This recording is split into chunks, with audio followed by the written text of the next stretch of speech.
Hello बच्चों, let's read this question. The question says statement first, 8 the distance x of a parallel ray from axis increases, focal length decreases. Statement second, as x increases the distance from the pole to the point of insertion of a reflected ray with principal axis decreases.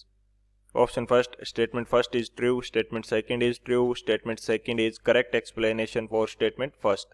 Option second, statement first is true, statement second is true, statement second is not the correct explanation for statement first.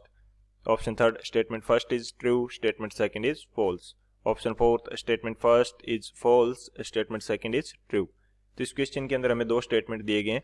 Statement first में हमें दे रखा है कि जैसे x जो distance है और वो क्या करेगी, इंक्रीज करेगी तो फोकल लेंथ डिक्रीज हो जाएगी. सेकेंड हमें बोल रखा है कि यदि x इंक्रीज करती है तो डिस्टेंस जो होती है pole to the point of insertion of reflected light वो क्या करती है, डिक्रीज करती है. तो बात करते हैं की कंसेप्ट की. की कंसेप्ट की यदि बात करें तो की कंसेप्ट हमारे पास क्या होगा.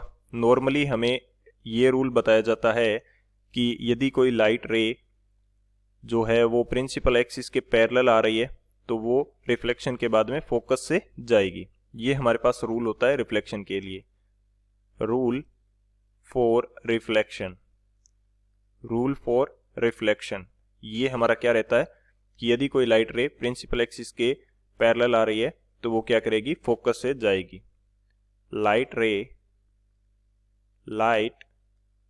रे parallel to the principal axis, parallel to the principal axis, parallel to the principal axis will go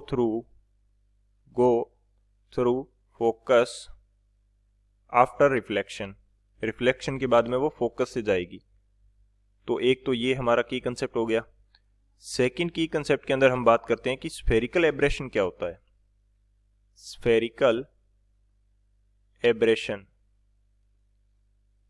spherical aberration क्या होगा ये हम लोग बात कर लेते हैं. यहां पे यदि मेरे पास कोई स्फेरिकल मिरर है कुछ इस प्रकार का, ये मिरर है तो, और ये इसकी क्या है, प्रिंसिपल एक्सिस है. अब कोई यदि लाइट रे हमारे पास आती है तो जैसे ही लाइट रे आएगी तो वो क्या होनी चाहिए, प्रिंसिपल एक्सिस के यदि पैरेलल हमारे पास लाइट रे आ रही है तो वो क्या होनी चाहिए कि फोकस से जानी चाहिए. ये मैं मान लेता हूं कि ये लाइट रे कहां से जा रही है, फोकस से जा रही है. लेकिन स्फेरिकल एब्रेशन के कारण जो प्रिंसिपल एक्सिस से दूर की जो लाइट रेज हैं, यदि मैं यहां पे मान लेता हूं कि ये जो लाइट रे आ रही है तो ये फोकस के ऊपर फोकस से नहीं जाती बल्कि फोकस से पहले कुछ इस तरह यहां इंसिडेंट होगी और इसको बोला जाता है स्फेरिकल एब्रेशन. ये कहां पे इंसिडेंट होगी, फोकस से पहले, नियर टू द मिरर. ये क्या होगी, नियर टू द मिरर. और ये कहां पे होगी, ये फोकस एफ पे. तो ये जो कंडीशन होती है, ये जो एब्रेशन होता है, इसको बोला जाता है स्फेरिकल एब्रेशन. तो ये दो हमारे की कंसेप्ट हो जाएंगे. इन दोनों की कंसेप्ट की हेल्प से इस क्वेश्चन को सॉल्व करते हैं. अब बात करें यदि सॉल्यूशन की तो हमें स्टेटमेंट फर्स्ट के अंदर क्या दे रखा है कि यदि x इंक्रीज होता है तो फोकल लेंथ डिक्रीज होगी. तो ये हमारा करेक्ट स्टेटमेंट हो जाएगा. x इंक्रीज होने का मतलब क्या है कि पैरेलल हम x इंक्रीज कर रहे हैं यानी कि लाइट रेज जो है वो प्रिंसिपल एक्सिस से दूर इंसिडेंट हो रही है, यानी कि दूर प्रिंसिपल एक्सिस से जो दूर लाइट रेज हैं उनकी बात की जा रही है. तो स्फेरिकल एब्रेशन के कारण वो फोकल लेंथ से आगे इंसिडेंट हो जाएंगी, प्रिंसिपल एक्सिस पे फोकल लेंथ से आगे इंसिडेंट हो जाएगी. तो फोकल लेंथ बेसिकली क्या होगी, उन लाइट रेज के लिए फोकल लेंथ क्या कर जाएगी, डिक्रीज कर जाएगी. तो यहाँ पे मैं बात कर देता हूँ x इंक्रीजेस फोकल लेंथ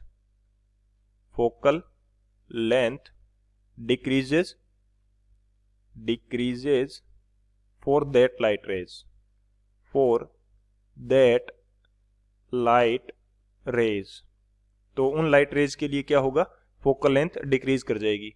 तो स्टेटमेंट फर्स्ट हमारा करेक्ट हो जाएगा.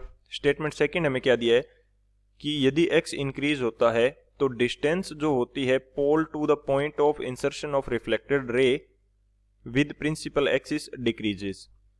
तो हमारे पास ये जो डिस्टेंस है यानी कि C से इस पॉइंट की जो डिस्टेंस है ये हमारे पास क्या रहती है, R रहती है। ये क्या होती है, R। तो अब यदि कोई फोकस से पहले इंसिडेंट हो रही है, और फोकल लेंथ हम किस प्रकार से फाइंड आउट करते हैं, फोकल लेंथ होती है R/2, ये हमारे पास फोकल लेंथ होती है।